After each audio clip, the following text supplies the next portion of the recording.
Olá de novo. Agora nós vamos retomar o conteúdo da semana passada de língua portuguesa do livro Vamos Aprender, que vai a correção da página 10 até a página 15. Nas páginas 10 e 11, nós vemos um poema, Vento no Moinho. Pratiquem sempre qualquer tipo de leitura que vocês forem fazer. Um poema é muito gostoso fazer isso. A hora que vocês lerem o título e verem as figuras, antes de ler o poema, tenta descobrir o que vai acontecer, do que esse poema está falando. Então, Vento no Moinho.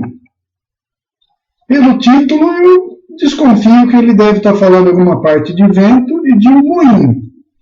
Aí nas figuras você tem um canteiro de rosas, você tem uns pés de alecrim, uma moça e um cavalo correndo. Será que tudo isso vai fazer parte do poema? Lembra também que o poema, cada linha do poema é um verso e cada conjunto de linhas é uma estrofe. Então vamos ler esse poema junto. Vento no moinho. O vento foi ao moinho num cavalo alazão, saber o peso da mó e a resistência do grão. Lembram o que é mó? Que o professor mostrou a foto na sala de aula. Mó é uma roda de pedra bem pesada que serve para moer os grãos de trigo. Continuando. O vento foi ao moinho com um ramo de alecrim. O trigo, que era trigo, maduro na plantação, agora não é mais trigo. Era trigo, agora pão. O vento foi ao moinho com uma flor de jasmim. O vento, que era vento, na crina deu um alazão. O vento deixou de ser vento. Era vento, agora não. O vento foi ao moinho com um ramo de alecrim. E você, em um canteiro, que era uma flor em botão, agora desabrochou dentro do meu coração. Partindo para a página 12, nós vamos usar tudo que nós lemos e entendemos do poema para começar a responder as questões. Na primeira questão, ela diz o seguinte: o que você sentiu ao ler o poema? Isso é uma resposta pessoal. Uns ficaram felizes, outros podem ficar encantados, eu posso ler um poema e ficar triste. Não tem certo ou errado, é o que vocês sentiram, cada um de vocês. Na pergunta 2, o assunto tratado no poema é o mesmo que você havia imaginado antes da leitura? Explique a sua resposta. Então, como eu dei exemplo no início, se eu imaginei lá que, pelo título, Vento no Moinho, ele tratava de vento, de moinho, e tinha isso que eu imaginei dentro do poema, então a resposta é sim. E aí você explica. Nesse caso, sim, porque eu imaginei que falava de vento, de moinho, de cavalo, e realmente tinha isso no poema. Na pergunta 3, cada linha de um poema é chamada de verso. O conjunto de versos forma uma estrofe. Sabendo disso, anote no quadradinho ao lado quantas estrofes esse poema possui. Aí você tem que voltar no poema e contar o número de estrofes, ou seja, a quantidade de linhas que formam um poema, cada linha é um verso, um conjunto é uma estrofe. Eu mudo de estrofe quando tem um espaço maior nesse poema. Então a primeira estrofe começa no vento foi ao moinho e termina e a resistência do grão. A segunda, o vento foi ao moinho com um ramo de alecrim. E assim vai. Então, contando isso, nós vamos descobrir que esse poema tem 7 estrofes. A pergunta 4, o que o vento foi fazer no moinho? Aí também eu posso extrair do texto ou fazer uma interpretação pessoal minha. Se você pegar no no próprio poema, na primeira estrofe, o vento foi ao moinho num cavalo alazão, saber o peso da mó e a resistência do grão. Então eu posso escrever que o vento foi saber o peso da mó e a resistência do grão. Se vocês olharem a figura, vão ver que as hélices do moinho dá a impressão que elas estão girando com o vento. Então eu também poderia responder que o vento foi ao moinho para fazer ele funcionar, para fazer ele rodar. A resposta é pessoal. A seguir, vem lá. Em que estrofe você encontrou esta informação? Se eu coloquei que ele foi ao moinho saber o peso da mó e a resistência do grão, foi na primeira estrofe. Quando o vento ia ao moinho, o que levava consigo? Então, o vento ia no moinho, ele levava o quê? Na segunda estrofe, nós vamos ver que o vento foi ao moinho com um ramo de alecrim. E na sexta estrofe, o vento foi ao moinho com um ramo de alecrim. E na quarta, também ele foi ao moinho com uma flor de jasmim. Então, na verdade, o vento levou o quê? Levou uma flor de jasmim e um ramo de alecrim. Tudo bem até agora? Então, vamos seguir em frente. Na página 13, a pergunta 6, por que você acha que isso acontecia? Ou seja, por que você acha que o vento ia ao moinho levando um ramo de alecrim e uma flor de jasmim? Essa resposta também é pessoal. Vocês têm que responder na opinião, com a palavrinha de vocês. O que vocês acham? O importante é estar dentro do que o poema está tratando. E uma informação interessante é você lembrar que o vento, quando ele sopra, ele carrega coisas com ele. Ele carrega poeira, carrega folhas, carrega sementes, flores. É nessa linha a resposta de vocês.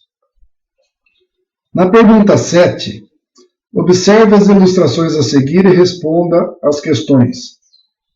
Da esquerda para a direita você tem um ramo de trigo, daí você tem um moinho ao centro e depois o pão.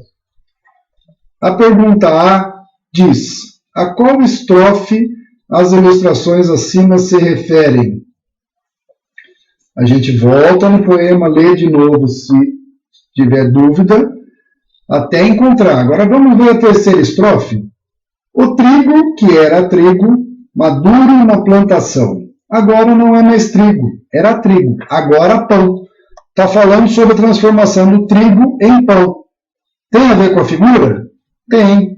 O ramo de trigo, ele entrou no moinho e virou pão. Então a resposta é a terceira estrofe.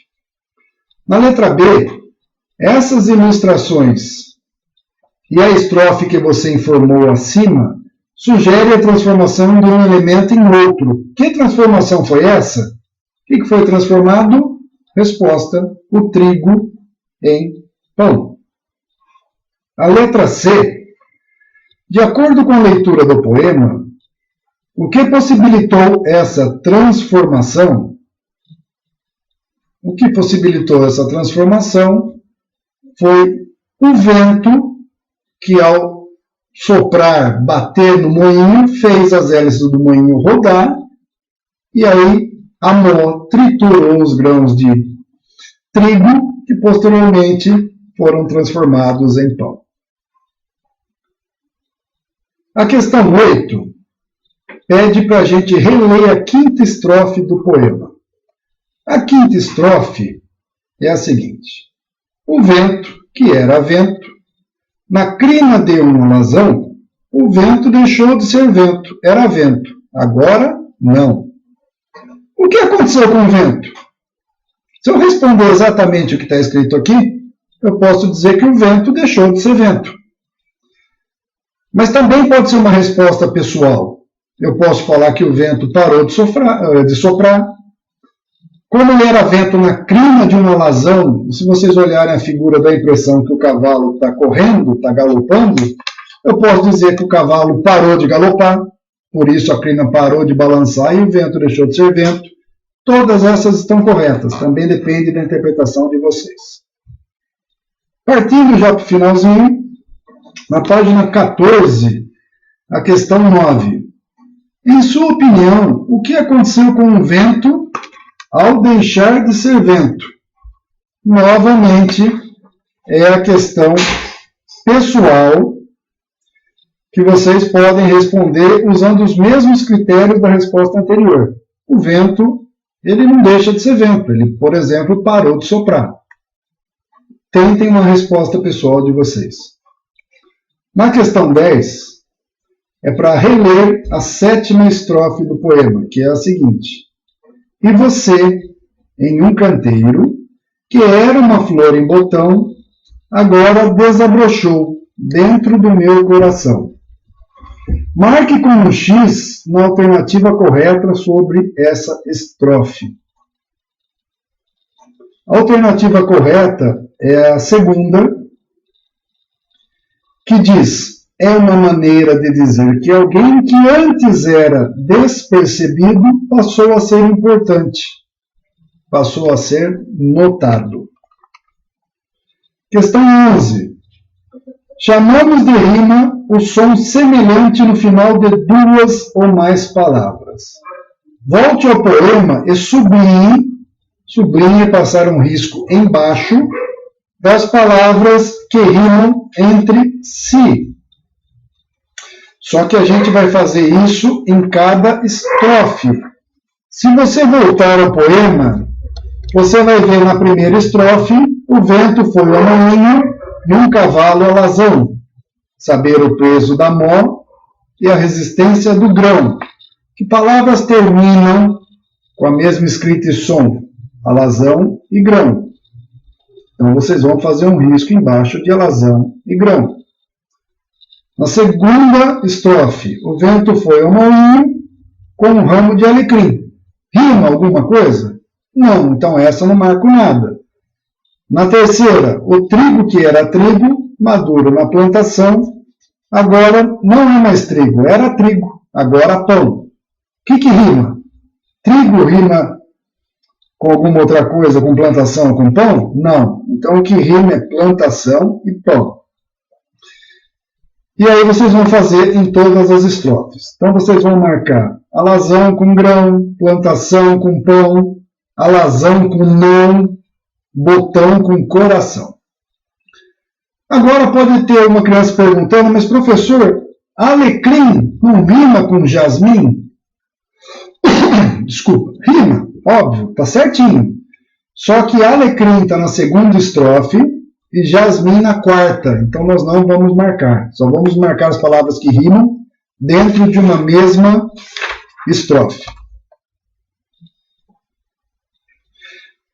Na questão A, em relação à sonoridade, ou seja, o som, o que há de comum entre as palavras que a gente sublinhou, que você sublinhou? O que há de comum entre todas essas aqui? Grão, alazão, plantação, pão, não, botão, coração.